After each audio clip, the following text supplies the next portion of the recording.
Welcome to the Built to Scale podcast. I'm your host, Shmuel Hirschberg. My guest today wrote the iconic Have You Driven a Ford Lately jingle and is now a personal transformation architect. That's right, my guest is the one and only Paul Hoffman, founder of Sculpting Your Life, who's helped over 3 million people around the world through his work on rituals, habits, and unlocking human potential. And before we go any further, this episode does contain swear words, and Paul ventures into a deep and unfiltered conversation about a drug addiction. Yet, after all that, Paul persevered and built an iconic advertising career and came out of the other side with a framework for what it actually takes to get out of your own way and scale. And wherever you're listening or watching, be sure to hit that subscribe button and leave a comment. It really helps our community grow. Now, if you're sitting, relax. If you're in the gym, pick up the pace, because this episode is raw, real, and unlike anything we've done on the show. I'm your host, Shmuel Hirschberg, and this is the Built to Scale podcast. Listen up and let's start scaling now. You hear me? There we go. I hear you. How are you doing? It's freaking perfect. Awesome. What's shaking, brother? It's good. It's good. I mean, I think, we're already recording, so I think let's just get right into it, right? That sounds like a plan, Stan. Yep. Let me just give you a little intro, and it kind of sets the tone for the podcast. But just a disclaimer here: I have no clue where this podcast is going, and for those listening, the reason is because today's guest is someone who's lived one of the most fascinating lives and has one of the most transformational journeys we've ever had on the show. Paul Hoffman is our guest today. He's the founder of Sculpting Your Life, which is a personal transformation website designed to help you grow. And he's helped over 3 million people around the world with his teachings on rituals, habits, and unlocking human potential. He's overcome addiction, built brands, and he's even created the iconic advertising jingle of Have You Driven a Ford Lately? And a whole lot more. So it's an absolute pleasure to have you on the Built to Scale podcast finally. And yeah, this is going to be a wild journey. So let's start. I wouldn't have it any other way. First of all, man, it's awesome to see you. We met about 3 months ago for the first time in person at an event in Las Vegas, and it was an instant brotherly connection. We had a bromance, if you will. And so I'm honored to be on the podcast. I'm honored to support your tribe. I'm honored to just do whatever I can to share my knowledge so that people get to understand that the only thing that is in the way of them having what I call their epic ideal life that they desire and deserve is themselves. So once you get out of your own way, magic happens.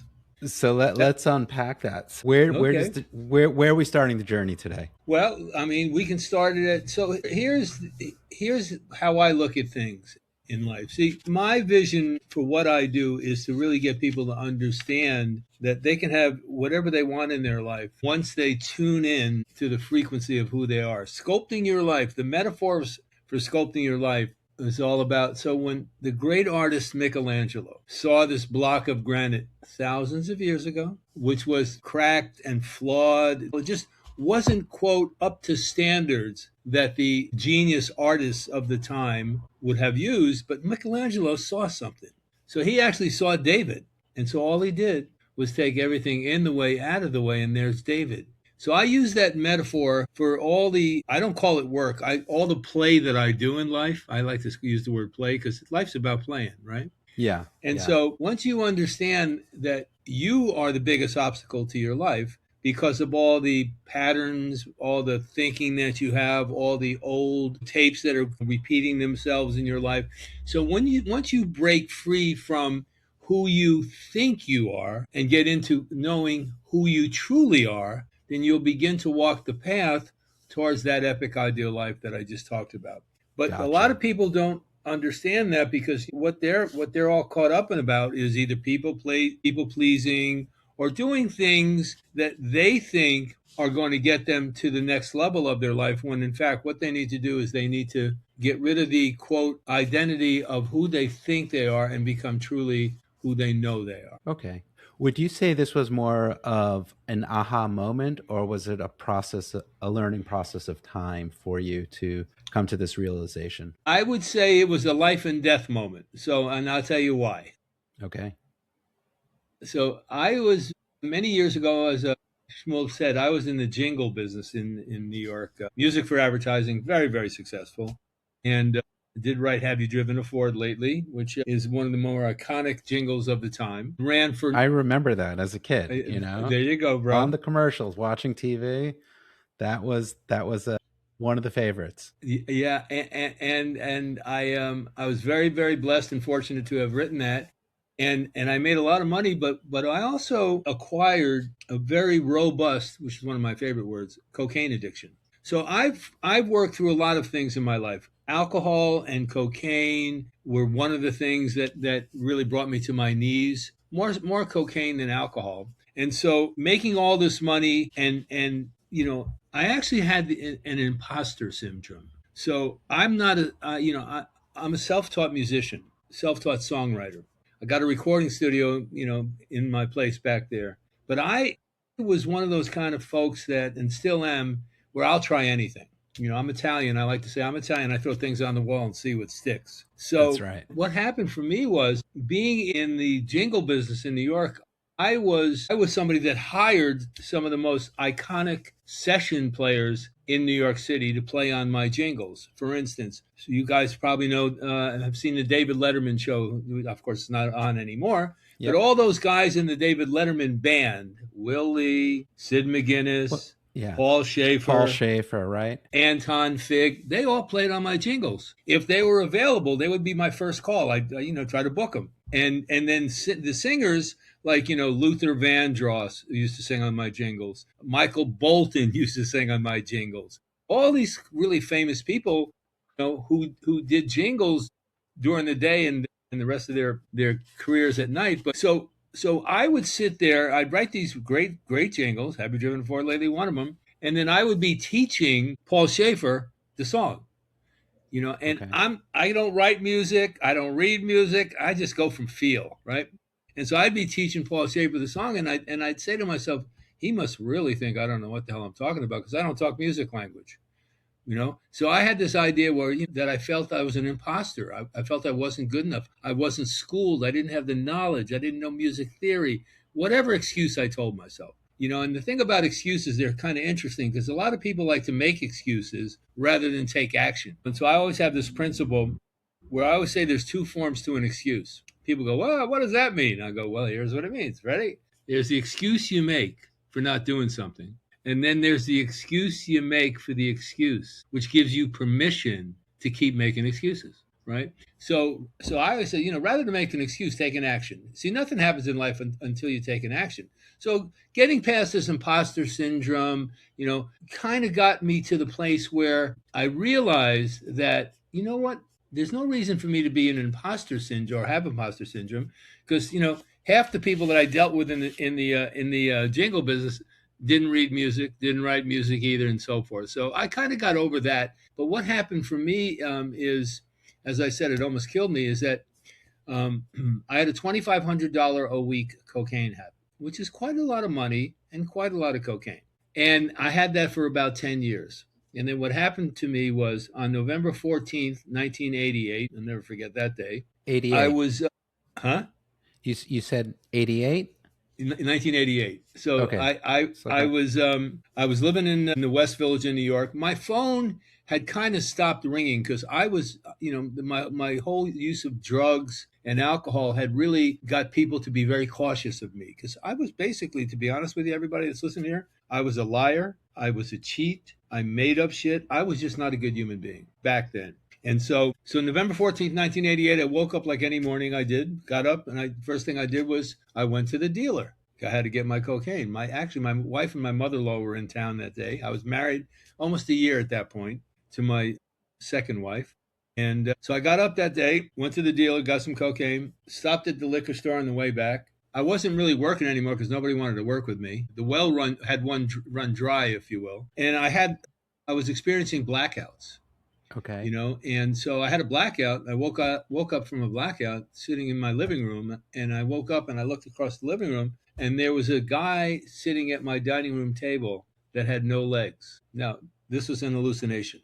Okay. Okay. So I'm talking to him all day. Finally, Were you in your living room having this I was in my living hallucination? room. I was, yeah. But you have no clue how you got there. The guy? No, how you got there. How you got back from No, the no. street. I know how I got to my living room, right? Because after I went to the dealer in the liquor store, I came home because all I did was sat on my couch and drink and snort coke all day. Okay.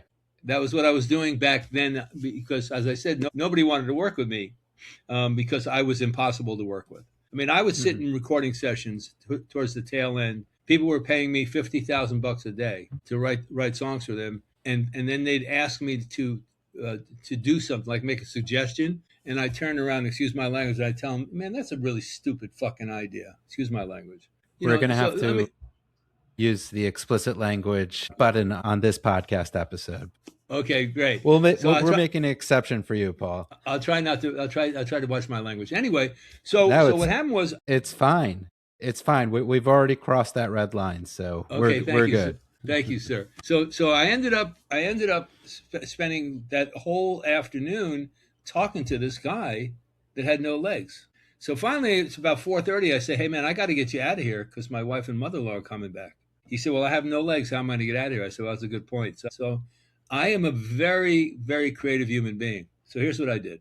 I had my bike in the kind of hallway of my apartment. I looked at the bike, and here's what came to my mind. I'm going to go to a hardware store. I'm going to buy a seat, chains, fasteners, and so forth, and I'm going to build a little erector set kind of thing on my bike with hand pedals. And then I'm going to put the guy on my bike, give him the bike, and let him get out of here. So I said that to the guy, and I said, what do you think? He said, well, I think that's a great idea. So what I did was I bolted out of the apartment. It was cold and rainy that day in New York.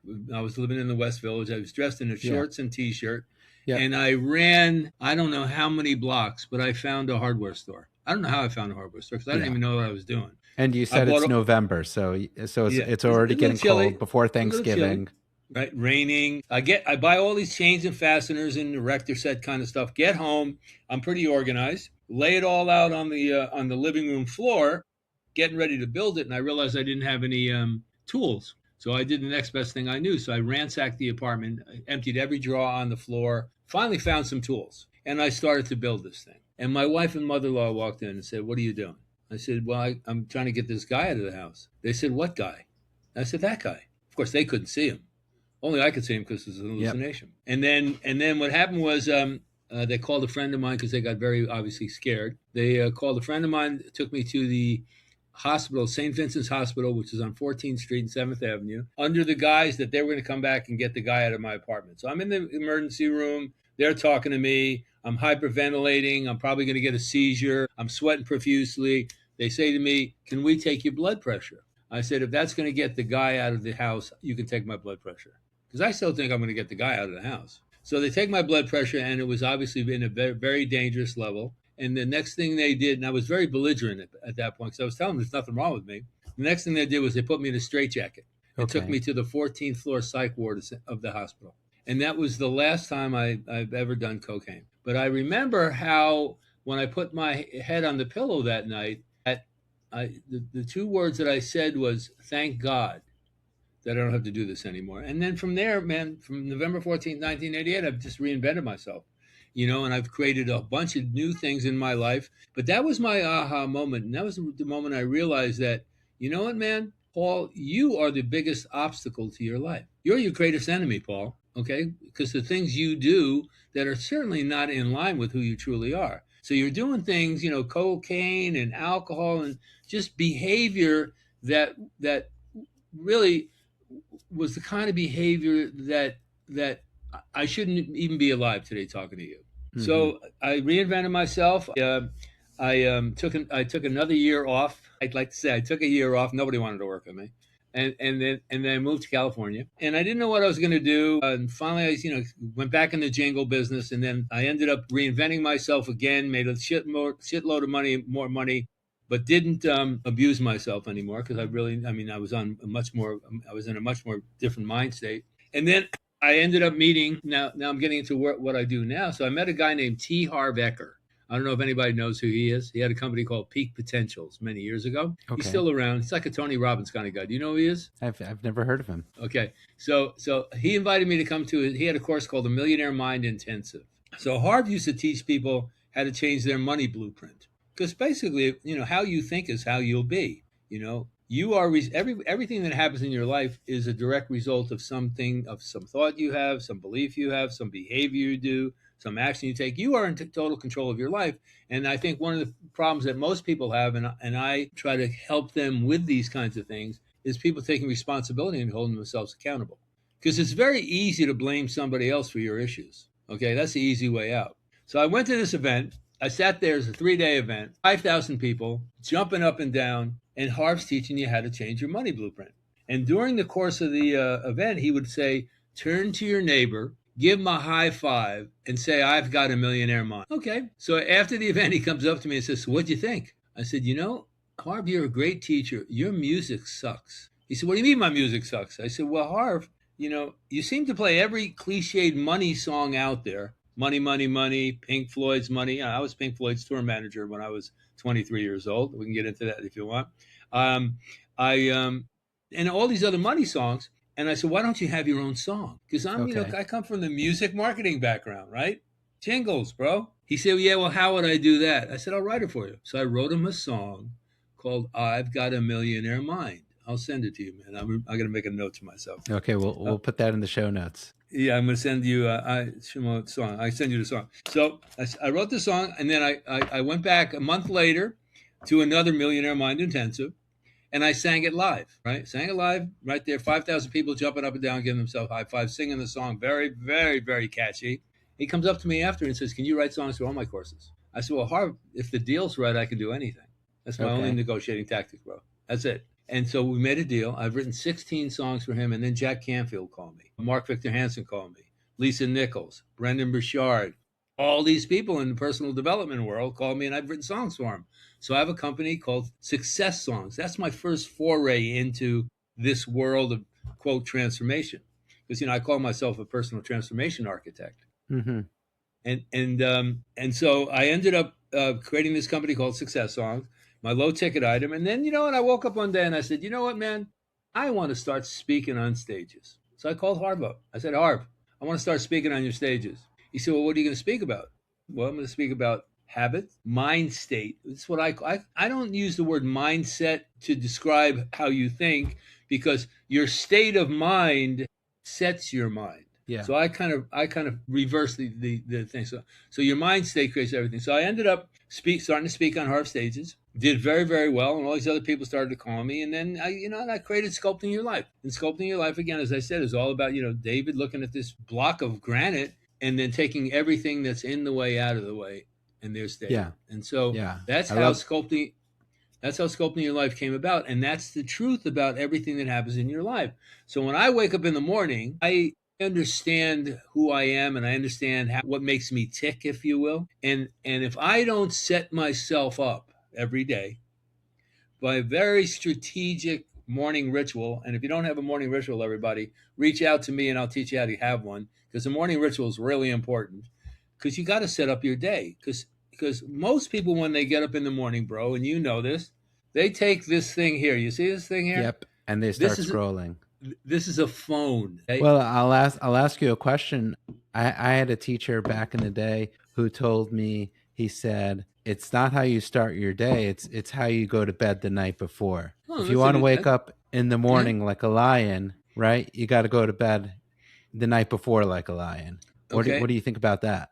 Well, thank you. That's really, really good. So I have an evening ritual. So I have a program. It's called Day Sculpting. Okay, I'm not trying to sell anybody, but it's a 90-day program that teaches you how to create success one day at a time by focusing on today. Because when most people, there's three things. There's the present moment, which you and I are in right now, which I encourage everybody to really understand. You have to be present to get what you want in your life, or to get to where you want to go to your life. There's the present moment, there's the past, and there's the future. Most people are either living in the past or living in the future. And the truth of the matter is, The future's not here yet. All we have is the present moment. And the only thing you should learn from the past is the lessons you can take into the present moment.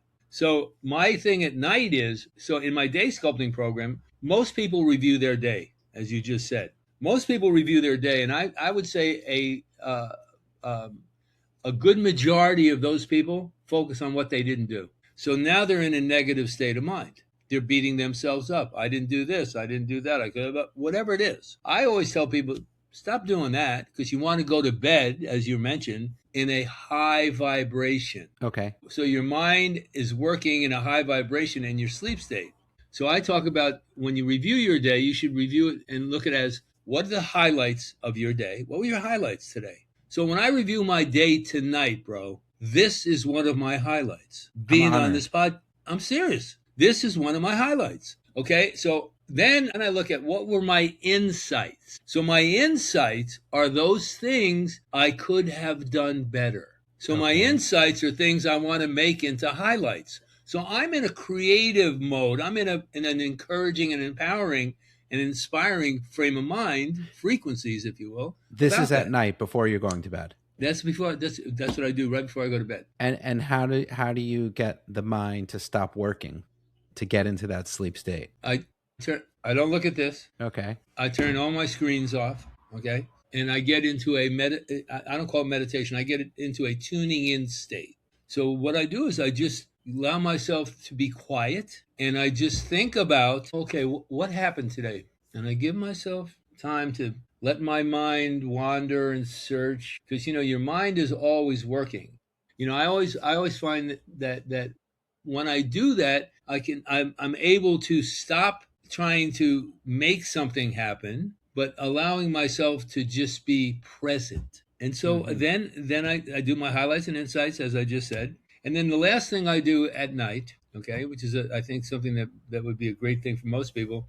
The last thing I do is I ask the universe the one question I want answered by my non-conscious mind when I wake up in the morning. And what's that? Whatever it is. So last night when I went to bed, I said, I'm all about source and spirit. Okay. I mean, I'm not religious, but I believe in God. I believe there's a higher power that's greater than me. So I always say, God, let me have a peaceful night. Let me have thoughts that come through my mind that when I wake up in the morning, I'm in a fresh state of mind. And so get me ready to have the most amazing podcast I've ever done. That would be the one I'm doing with you right now. Beautiful. Okay. And that's what I do every night, because I'm telling you, man, here's the thing about your mind. I'm working on a book. The working title of the book is Your Mind Has a Mind of Its Own. Because your mind, unless you know how to direct your mind to where you want it to go, your mind will take you to places you do not want to go.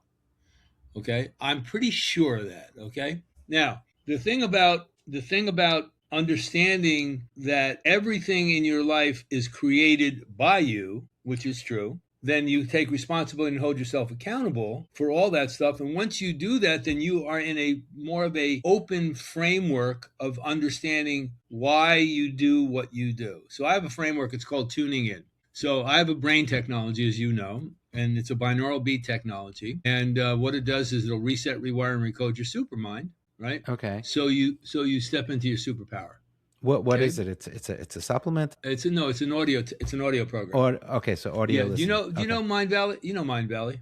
Yeah, I believe I know them. Yeah. So Mindvalley is a company out of Malaysia. They used to market my brain stuff. It's been downloaded by a little more than 3 million people, but it's a very powerful way for you to tune in to what it is and who you are. And so what I always tell people, a lot of times people will say to me in the meditation world, and I don't call it meditation, I call it tuning in, as I just mentioned, but a lot of people in the meditation world will say to me, man, I'm going to just go over there and quiet my mind. You know what I tell them? What? Good luck. I almost use the improper word. I say good luck, because your mind's not designed to be quiet. Your mind's you have an active mind. And that's a really good thing, because when you're active thinking, and you know what you want, and you know why you want it, then you're more apt to be focused in the direction, and your attention is placed on what it is that you want. Because as you Okay. know, the more your attention is placed on what it is you want, the more that shows up in your life. Yeah.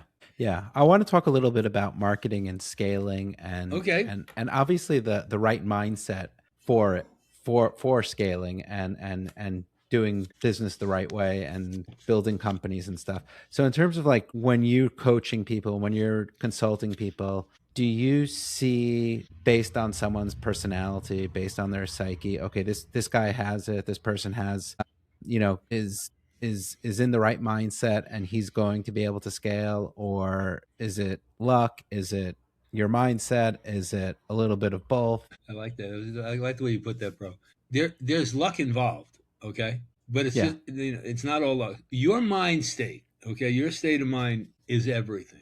So if you want to scale your business, then what you want to do is you want to be really first you want to be really clear about what your business is. I mean, that might sound like, business 101, but the truth of the matter is, what is your vision? What is it that you want to put out there so you can help people in whatever they want to do? So I always look at where people's mind state is when it comes to the belief they have about whether they can in fact scale or not. I mean, it's not rocket science, right? So a lot of it has to do with understanding. First thing about scaling is understand who your ideal buyer is. Because if you don't Okay. know who your ideal buyer is, then you're shooting in the dark.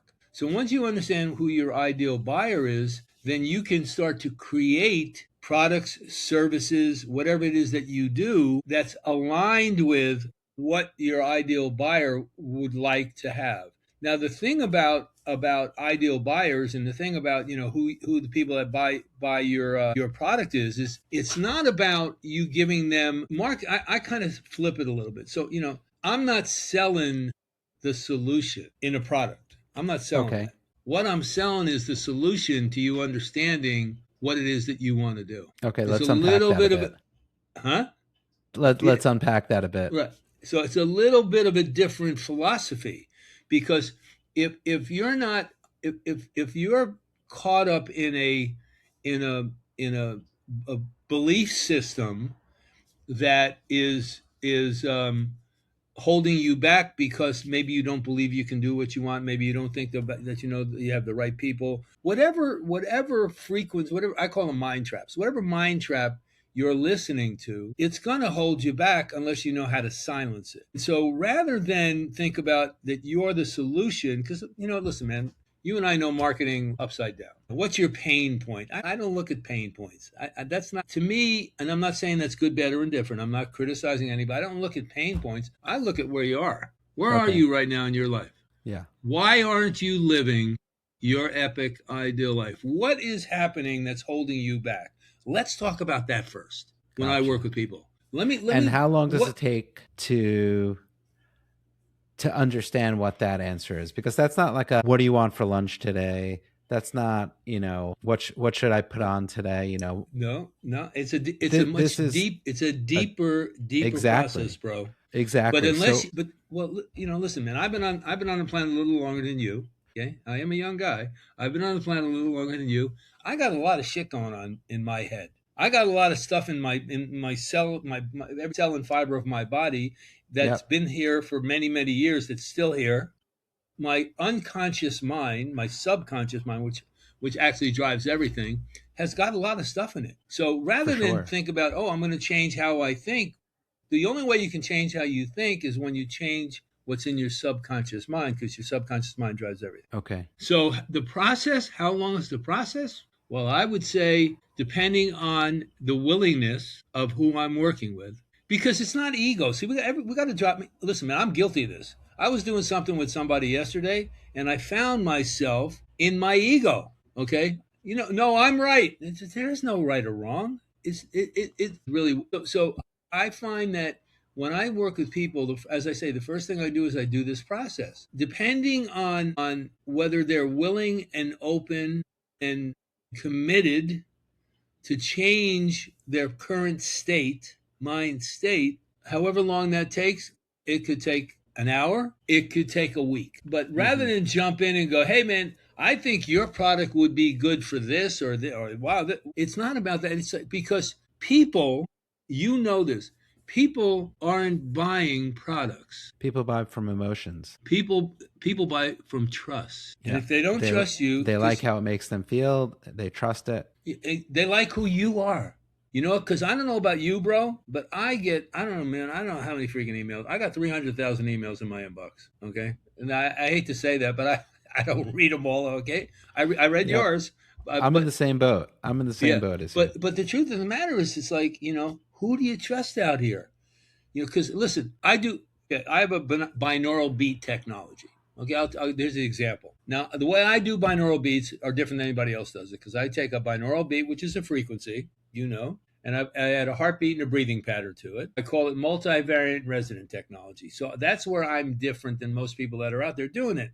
But listen, man, there's hundreds, if not thousands, of people that have binaural beat technology. Why do they want to work with me? That's the first thing I've got to solve. There's a connection. I've got to solve because it's connection. Exactly right. And so that's why that's why I'll do it now, but I'll do it at the end too. That's why every time I finish a podcast or I'm doing a webinar, whatever it might be, people say to me, so Paul, how do people get in touch with you?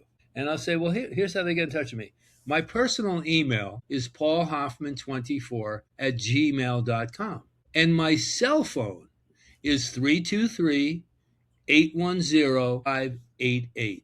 That's how you get in touch with me. If I can support and help you, then you have the two ways to reach out to me. If you don't, then that's on you. Yeah, that's awesome. So again, to scale something, just to get back to that conversation, because I like that conversation. So to scale something, you first got to understand where's your foundation. Where's your foundation now? Okay, great. How did you get to that foundation? What did it take you to get to that foundation? Because if you don't have a good foundation, then the house is going to crumble. Okay. What did you do to get to that foundation? And then, in order to build that foundation, you just got to do more of the stuff that you've been doing to build the foundation. And then it's all about relationships, because everything in business is about relationships. And then knowing how you are different, the differentiation. You know, what's your niche? How are you different from the people out there? How am I different from the people that do binaural beat? I just gave you an example of how I am.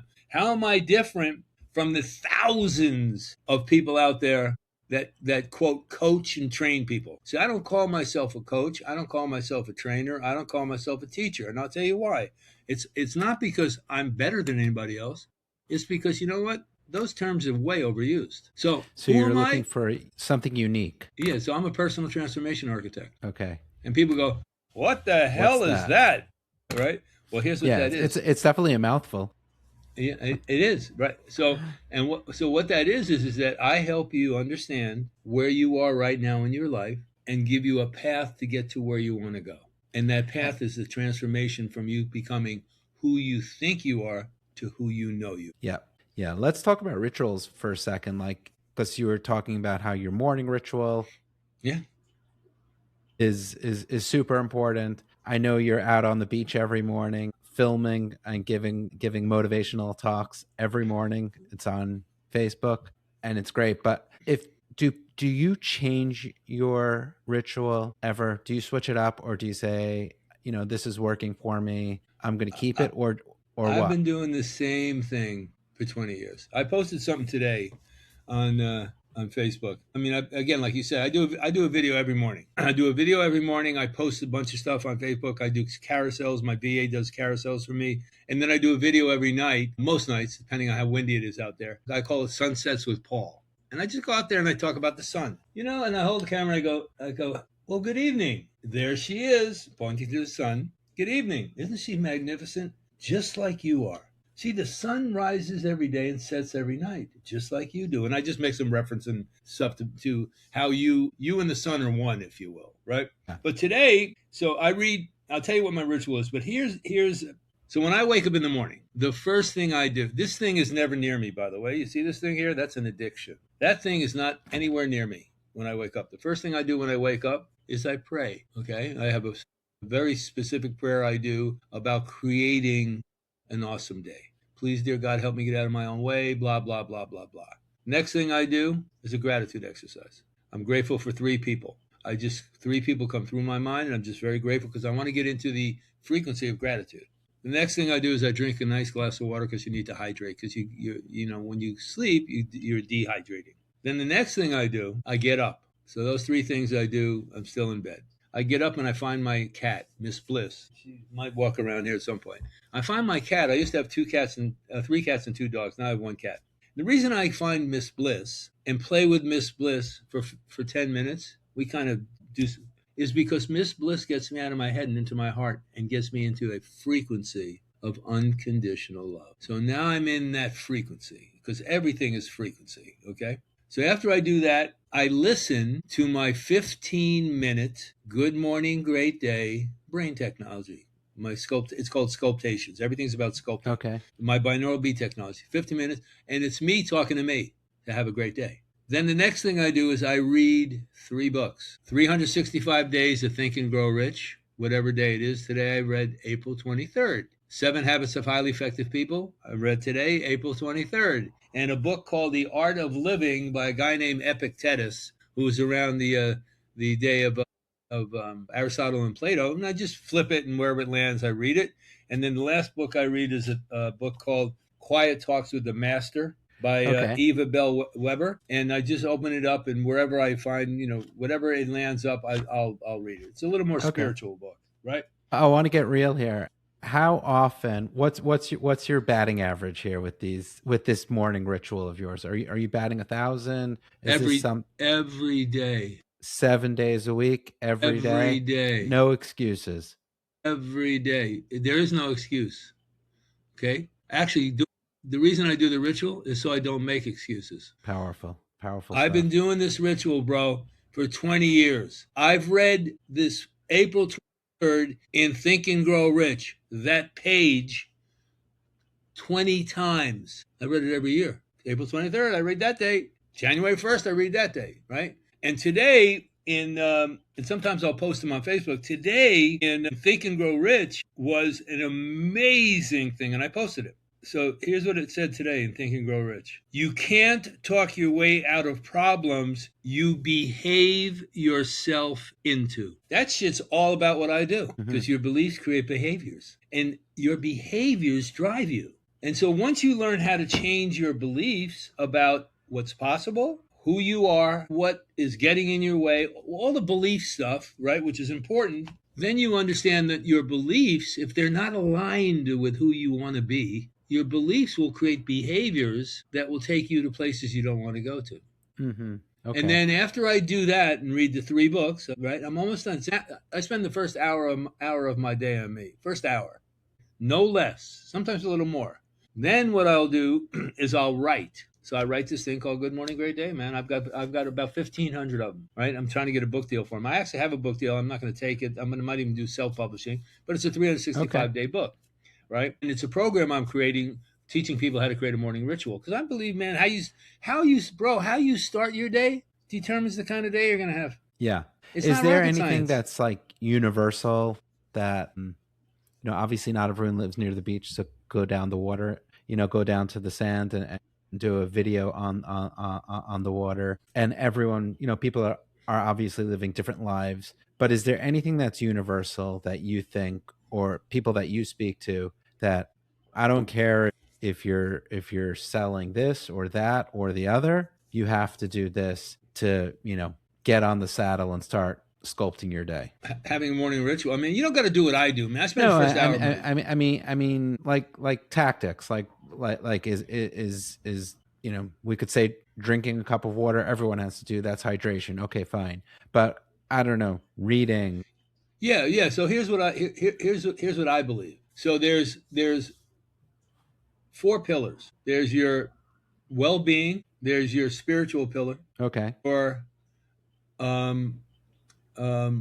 mind state pillar. Okay. And then there's the pillar of of knowing how to direct your mind to where you want to go. So let me just, I'll just put it that way. So for me, the first thing that I think is the most important thing that people need to do when they get up in the morning so they're on fire is to check in and see where they're at emotionally, feeling wise, and from a place of what thoughts are coming in their mind. Again, I always say things are not rocket science.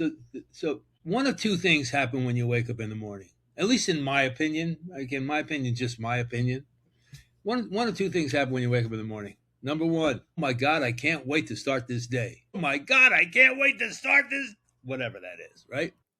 Okay. Or shit, another day. And is this like a journal that you're writing it down? That there's a chalkboard next to your bed, and you fill it out every morning? Like I have my journal right here. I do some journaling every day. Most of the things that I do in the morning are not necessarily journaling. I mean, when I write "Good morning, great day," it's a stream of consciousness thing. okay, But I don't necessarily journal in the morning. I do journal throughout the day when things come in. I'm a big idea. I have a bunch of idea journals. I encourage everybody to do that too. See, a lot of people have great ideas and then they keep them in their head, and then they're never ideas because they're just in their head. But if you take an action step by writing them down, then now you're in motion. Okay, so the thing about being able to quiet or not quiet, direct your mind in the morning. You know what, man? It's again. Most people know what they want to do, bro. They just don't know how to do it. Most people know what they want to do. And if they don't know what they want to do, then they're at least trying to figure out, how do I learn what to do? Whatever. Okay? But most people have intuitively, okay, have an idea of what they want to do in their life. Okay. short term But the and long problem, term. yeah, but the problem is they don't know how to do it. Okay. And so being able to understand your strengths and your weaknesses, okay, being to understand, where you get in your own way, most people don't want to look at that, because what that does is it creates dis-ease in them. Okay. Yeah. But for me, it's like, so I have the 7-step process. It's called tuning in. Step one, it's called observe. Step one is observe. If you want to change your life, you have to first observe where you are in your life. Not rocket science, right? Second thing is, you want to identify what's holding you back. Most people know what's holding them back. It's either money, don't have the right relationships, don't know how to do something. I mean, especially in the AI world now, people are going, oh my God, I don't know how to do AI. The thing about the beautiful thing about AI is the following: you don't need to know how to do it. You just need to know how to I was talk just to about to say, we've been talking for around 45, 50 minutes and AI has not come up. And I was thinking, should we start talking about that? Should we not? I'm like, no, we're not going to talk about AI, but and I brought it up. you brought it up. And the thing about AI, so I'm in a couple of AI masterminds. I've told you and I've talked about Yeah. this. And so the thing about AI is that I'm not a technical guy.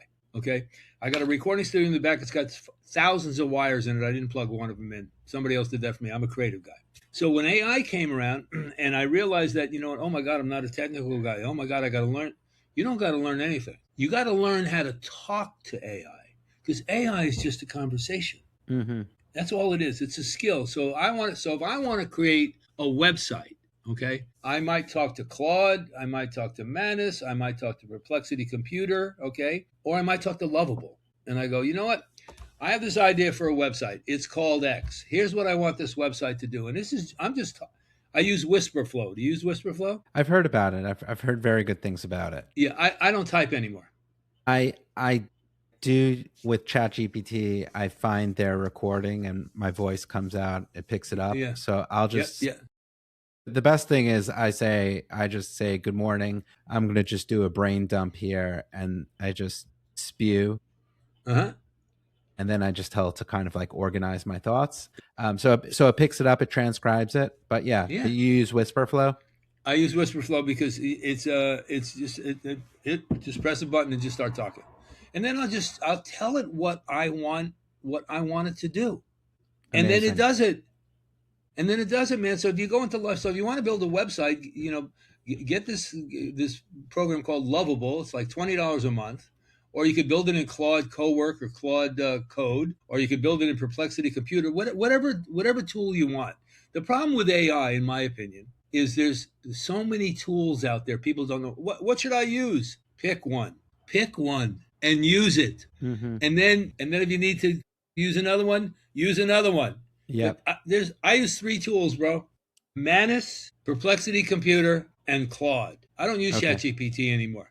Okay, not to say that ChatGPT is bad, but I it's built moving such a so. relationship with my chat GPT. It loves you. I feel like I don't know. I feel like there probably is a way that I could bring it all over into Claude because I use Claude as well. You can. You Yeah. can. There's ways to do that now. Okay. Yeah. But again, great example, bro. You're comfortable with chat. Great. Because the thing about these large language models, and now of course everything's agentic, because now they're building agents, right? So I'm trying to build agents. Answer my emails for me, Yeah. right? Book this for me, Yeah. whatever. Build my carousels for me. Okay. But the thing about it is that if the model knows you, like you just said it does, that's half the battle. Because then the output it's gonna give you is in alignment with who you are. So it's But it's just embracing AI. but it's just a conversation that's designed to give you what you want. So once I understood that, and again, man, ladies and gentlemen, it didn't happen overnight for me. Okay, I had to work on this. Okay, so I don't want to sound like I'm an expert.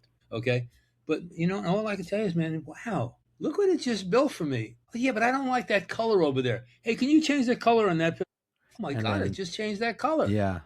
It's It's crazy. it's amazing. It's an amazing world that we live in today. Quick question, and this kind of a bit of a hot take, maybe a little bit of out of left field. After we discussed everything here, what would you tell the version of yourself at 25? What would I tell the version of myself when I was 25? Yeah, I mean, we spoke about how, you went through your addiction Yeah, process yeah, yeah, and yeah. the recovery and everything. What would you tell that kid? I would tell that kid to be a little more present in who you are allowing. I have this thing called the circle of brilliance. So you're in my circle of brilliance, bro, whether you know it or not. So I have a circle of brilliance, and you don't have to have one. I have a bunch of circles of brilliance. And the idea, the concept of the circles of brilliance, you've heard this thing. You're an average of the 5 people you hang out with. We've all heard that before. Yeah.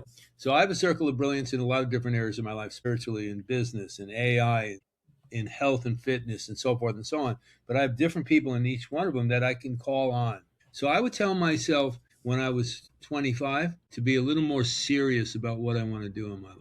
That's Okay, interesting. because at 25, I probably was flying at the seat of my pants. Now at 25, I was on the road with Emerson, Lake and Palmer. I was their tour manager, right? So, Wow.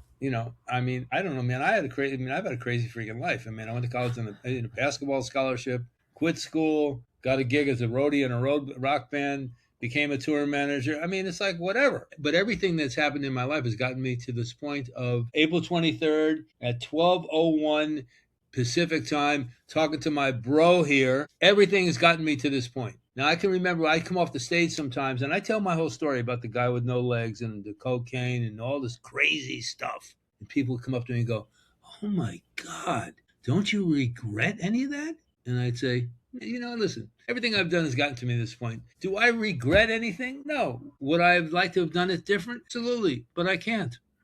So I'm Yep. just going to live with it. We got one life to live, and like you said, we're living in the present. Exactly. So that's what I would tell my 25-year-old self. It'd be like, you know what?